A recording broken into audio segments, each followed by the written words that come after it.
Aujourd'hui, on va parler de Invincible. Alors, Invincible, c'est une série de super-héros qui a été scénarisée par Robert Kirkman, à qui on doit notamment The Walking Dead. En illustrateur, on a Cory Walker jusqu'à l'épisode 8, et après l'épisode 8, c'est Ryan Otley qui s'y colle. Donc, là, je suis venu avec mes gros pavés, comme tu peux le voir.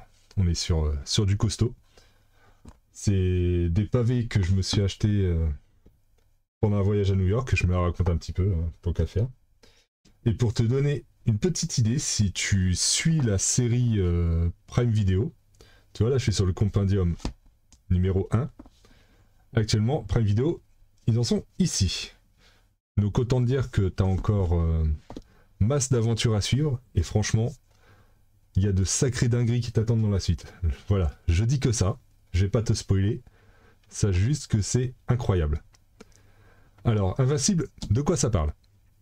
On va suivre Mark Grayson. C'est un ado comme les autres, il va au lycée, il traîne avec ses potes, il aime les filles, les comics.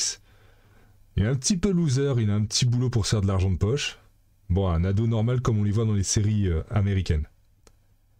À un petit détail près, son père c'est Omni-Man, le super-héros le plus puissant de la Terre. C'est une sorte de croisement entre Superman d'un côté et Freddie Mercury de l'autre.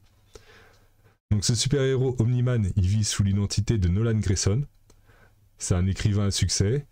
Il est marié à Debbie, donc une femme au fort tempérament et qui est bienveillante.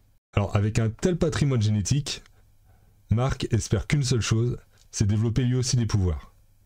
Car étant donné qu'il est le fruit du Viltrumite et d'une terrienne, donc le Viltrumite, pour te situer le truc, c'est la planète d'origine de Nolan, c'est un petit peu les Kryptoniens locaux, on va dire.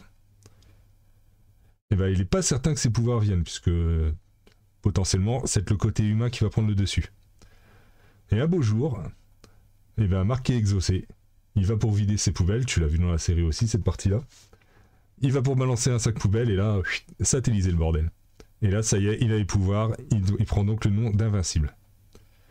Seulement voilà, la joie sera de courte durée, puisque à peine ses pouvoirs acquis, et ben, tous les membres du Gardien du Globe, un collectif de super-héros un petit peu genre la Justice League chez DC, se font assassiner et Invincible se trouve malgré lui projeté sur le devant de la scène.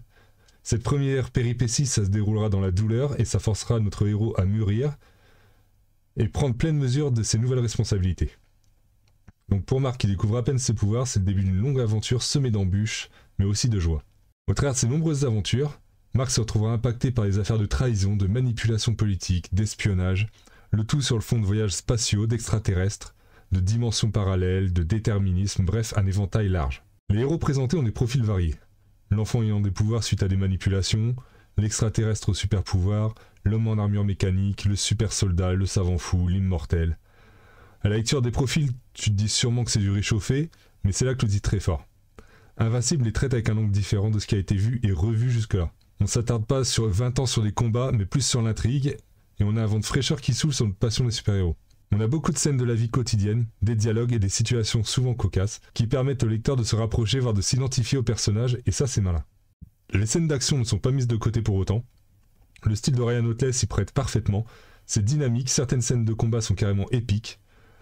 On n'a pas peur de montrer la violence des affrontements, le sang qui jaillit est légion, mais cela ne m'a jamais gêné dans ma lecture, tant que c'est utilisé de façon graphique. Le dessin permet aussi de parfaitement retranscrire les émotions des personnages et participe grandement à l'établissement de moments de tension tout au long de cette épopée de 25 volumes. On tremble pour Mark et ses proches, on est parfois choqué dans l'incompréhension par rapport à certaines décisions des héros, et cela tend à nous montrer que malgré toute leur puissance apparente, il ne reste que des hommes et des femmes, ce qui permet là encore de nous attacher à ces personnages dont l'armure est faillible. Bref, si vous voulez être happé par un univers super-héroïque, riche, lisez Invincible. L'œuvre est restée dans l'ombre de The Walking Dead, grand succès de Kirkman, il n'a à mon sens pas eu le succès qu'elle mérite. La série animée, j'espère, va rattraper tout ça. En conclusion, je vais pas m'éterniser, tu l'as compris, je te l'ai dit d'entrée, Invincible, c'est bon, c'est très bon. Ça passe tout seul et ça laisse un super souvenir. Les dessins de Otley qu'on trouve au passage aussi, côté Marvel chez Spider-Man, sont tout simplement géniaux et collés à l'univers d'Invincible, qui est par ailleurs enrichi par les séries annexes, je les ai toujours pas lues. On a Tech Jacket, Brit, les Gardiens du Globe, pour citer que cela. Donc là, je suis venu avec les compendiums, donc les gros pavés intégraux intégrale qu'on trouve aux États-Unis. Sache que actuellement une réédition est en cours chez Delcourt. On a à ce jour, si je dis pas de bêtises, 11 intégrales de sortie. Donc je te mettrai un petit lien Amazon dans la description. Ce sera un lien sponsorisé. Si tu penses commander par Amazon, passe par ce lien, ça aidera la chaîne. Sinon, si tu as un petit libraire à côté de chez toi, va le voir lui en priorité. Priorité au petit libraire. Sur ce, je te dis à bientôt pour une prochaine vidéo. À plus.